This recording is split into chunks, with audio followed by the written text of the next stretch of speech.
This was a move that changed everything about my life and the way I think about the future, especially with kids. I was in Boston. I got married at, 25, 26 years old. And my wife and I were pregnant with our first kid at 27, 26. We went to friends' apartments for a party shortly after my wife got pregnant. And this is in Boston with a bunch of people who were good people. They were our friends. One of them asks my wife, like, oh, what are you going to do when the baby comes? Like, what are you going to do about childcare? Are you going to get a nanny?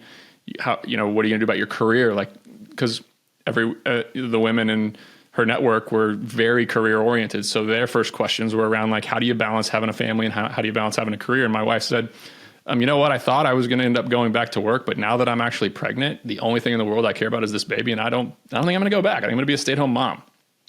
And their faces, like their jaw hit the ground. And they're like, oh my God.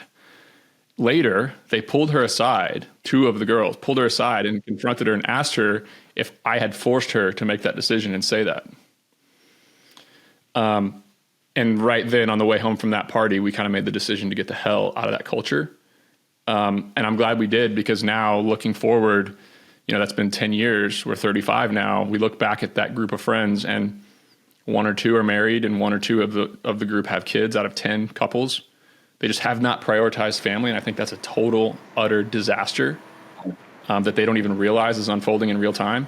So we moved to Boston, where now you go to a family gathering or party. We call it a party, but it's really just a bunch of kids running around. The kids outnumber the parents. People go to church. Women want to get married and stay home instead of like earn $350,000 a year in Manhattan.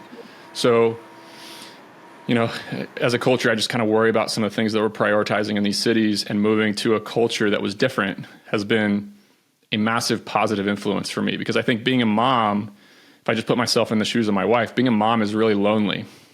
It's hard. You used to be a mom and you used to be on a block of, houses, and all the moms were together all day and the kids were running around and you'd pop into each other's homes. There's a lot of support.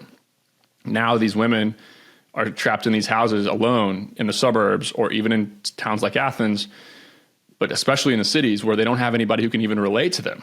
They have women confronting them about why they're giving up on their careers when they get pregnant. I think that's a real shame, because I think being a mother is amazing. It's an amazing gift and it's an amazing challenge, and it takes an amazingly strong woman. And, we got to go back to a time when women are proud of that. So moving to Athens, where women are proud of that, has been a major influence on my life. That's awesome. Yeah. And I think you made the right call there. I did the same thing. I was living in Missouri and I took a pay cut moving back to Florida to have my mom, my wife's parents around, and she has a great support network, and it makes all the difference, because same thing. She has very successful friends. Many of them don't have kids, and they 100% prioritized their career and making as much money as possible. And now they're in their 40s, no kids. And some of them are not that happy with that decision they made. So it's so tough, because you don't realize it when you're 20 and you're a girl boss. Okay, great. Everything's good. Then 20 years later, you realize what you missed out on. It's really a tough scenario. And there's this illusion of choice in these cities. The apps have made it worse. The scene has made it worse. Women outnumber men in New York City, 2-1 almost, 60-40, I think there.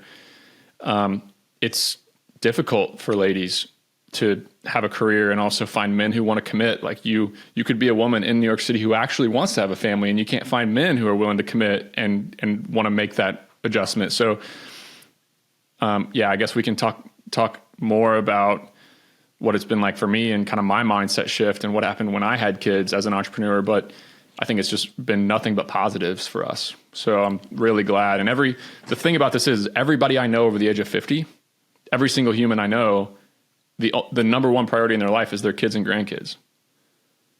It's above business. It's above fitness. It's above careers. It's above everything else. So, it's a shame a lot of people are making the choice not to do it.